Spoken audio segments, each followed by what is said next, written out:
one. Let's go to the beach. Assalamualaikum warahmatullahi wabarakatuh. Salam sejahtera, selamat datang di Koki MP, Komunitas Kajian Ilmu Manajemen Pendidikan yang dibina oleh Amril Muhammad, dosen Prodi Manajemen Pendidikan Universitas Negeri Jakarta. Perkenalkan, saya Harafa Zohria, mahasiswa Prodi MP UNJ angkatan 2019. Pada video kali ini, saya akan menyampaikan materi pengertian, dimensi, dan peningkatan mutu yang bersumber dari buku Manajemen Mutu Terpadu, Teori dan Penerapan di Lembaga Pendidikan, karya Sutarto HP. Selamat menyaksikan, semoga bermanfaat, dan lupa subscribe, like, dan komen ya. Terima kasih. Pengertian, dimensi, dan peningkatan mutu. Apa sih mutu itu? Jadi, menurut Deming, mutu adalah kesesuaian dengan kebutuhan pasar. Menurut Juran, mutu adalah kecocokan penggunaan produk atau fitness for use. Selanjutnya, menurut Crossby, mutu adalah kesesuaian dengan yang diisyaratkan atau conformance to requirement. Dan yang terakhir, menurut Arcaro tahun 2005, mutu adalah derajat yang dapat diperkirakan dari variasi produk atau jasa yang dihasilkan yang mengacu pada standar dan dengan harga yang rendah. Kemudian terdapat klasifikasi mutu menurut Salis tahun 2005. Yang pertama, mutu absolut. Mutu yang bermakna atau diakui sama oleh semua orang. Indikatornya antara lain berkelas tinggi atau high class, mahal, mewah, eksklusif, dan elit. Semua orang ingin memilikinya tetapi belum tentu dapat memilikinya. Kemudian mutu relatif, jenis atau tingkatan mutu yang sesuai dengan jangkauan masing-masing pihak atau orang yang akan dicapai atau dimilikinya, atau fit for their purpose. Mutu relatif inilah yang dimaksudkan dengan mutu pada manajemen mutu terpadu yang selalu dinamis meningkat dari waktu ke waktu sesuai dengan tuntutan pelanggan mereka masing-masing. Kemudian dimensi mutu. Menurut Ciptono tahun 2003 terdapat 8 jenis dimensi mutu. Yang pertama, performa atau performance, yaitu dimensi mutu tentang fungsi utama dari produk atau jasa yang dimilikinya. Sebagai contoh, mobil, di mana semua komponen dasar mobil dapat berfungsi dengan baik sehingga mobil dapat berjalan dan berhenti sesuai dengan yang diinginkan pengemudinya.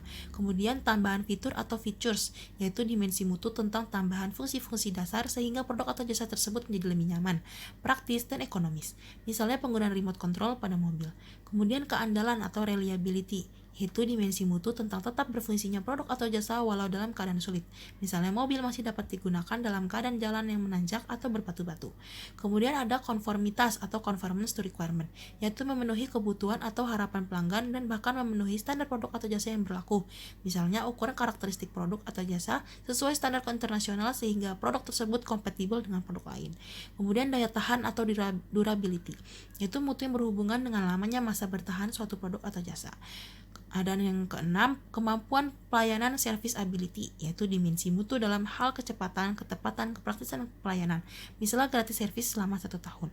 Kemudian ada estetika atau aesthetics, yaitu dimensi mutu produk atau jasa dalam hal keindahan, keanggunan, dan seni. Kemudian yang ketiga, kualitas yang dipersepsikan atau perceived quality, yaitu spesifikasi produk atau jasa yang dihasilkan oleh perusahaan sama atau bahkan melebihi spesifikasi yang dipersepsikan oleh pengguna.